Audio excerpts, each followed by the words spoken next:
ஐயா வணக்கண்ணா. இது என்னதுயா இது? ஏன்னா இஞ்சி மிட்டாய்ண்ணா. எவ்வளோ இது? 2 10 ரூபாண்ணா. உங்கள் பேர் ஐயா? என் பேர் போர் மன்னன் ஐயா. பயங்கரமாக இருக்குது ஐயா பேர். ஆமாம்மா. ஓகே, எங்கள் ஊர் ஐயா நீங்கள்? நான் சொந்த ஊர் வந்து திண்டிவனம். ஒரு நாளைக்கு வியாபாரம் பண்ணால் உங்களுக்கு எவ்வளோ கிடைக்கும்? இது இவ்வளோ தான் கிடைக்குன்னு சொல்ல முடியாது. சரி, இப்போ நீங்கள் போய் வியாபாரம் பண்ணுற இடத்துல மக்கள்லாம் உங்களுக்கு சப்போர்ட் பண்ணுறாங்களா? பாதி மக்கள் நிறைய பேர் சப்போர்ட் பண்ணுறவங்க நிறைய பேர் இருக்காங்க. சரி, ஓகே.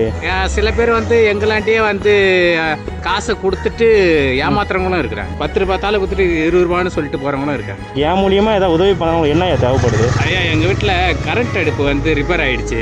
அடிக்கடி நாங்கள் வந்து 800 ரூபாய் 900 ரூபாய் 1000 ரூபாய் சிலிண்டர் கொடுத்து வாங்க முடியல. இந்த கரண்ட் அடுப்பு இருந்ததுன்னா அது வந்து நாங்கள் திடீர்னு ஏதோ ஒரு கஞ்சி செய்து சாப்பிட்றதுக்கு வசதியாக இருக்கு. சரிங்க ஐயா, நீங்கள் வியாபாரம் பண்ணிட்டே போங்க, வாங்கிட்டு வந்துடுறேங்க. சரிங்க ஐயா. சரிங்க ஐயா. ஓகே ஐயா. ஐயா இங்கே இங்கே இங்கே வாங்க, இங்கே வாங்க ஐயா. இந்தாங்க கேட்ட கரண்ட் அடுப்பு. தேங்க்யூ ஐயா. எப்படி எடுத்துகிட்டு போவீங்க? நான் எடுத்துகிட்டு போயிடுவேன் ஐயா. சரி, ஓகே. தேங்க்யூ, நன்றி ஐயா. நன்றிலாம் எதுக்கு ஐயா, இருக்கட்டும், பரவாயில்ல. பரவாயில்ல ஐயா, இது மாதிரி எங்களுக்கு நீங்கள் ஹெல்ப் பண்ணுறது எங்களுக்கு ரொம்ப ரொம்ப யூஸ்ஃபுல்லாக இருக்குது ஐயா. சரி, ஓகே ஓகே. இது நாங்கள் எதிர்பார்க்கவே இல்லை. சமயத்தில் இந்த நேரத்துக்கு நீங்கள் வாங்கி கொடுத்தது எனக்கு இது ரொம்ப ரொம்ப பெருமையாக இருக்குது. கண் பார்வை இல்லாமலும் இவ்வளோ பெரிய விஷயங்கள் பண்ணிட்டு இருக்கீங்க. கண்டிப்பாக கண்டிப்பாக. சரிங்க, பார்த்து போயிட்டு வாங்க. தேங்க்யூ ஐயா. ஓகே ஐயா. தேங்க்யூ ஐயா. சரி, நன்றி ஐயா. நீங்கள் பார்த்துக்கோங்க. ஐயா. பரவாயில்ல ஐயா, நீங்கள் போயிட்டு வாங்க.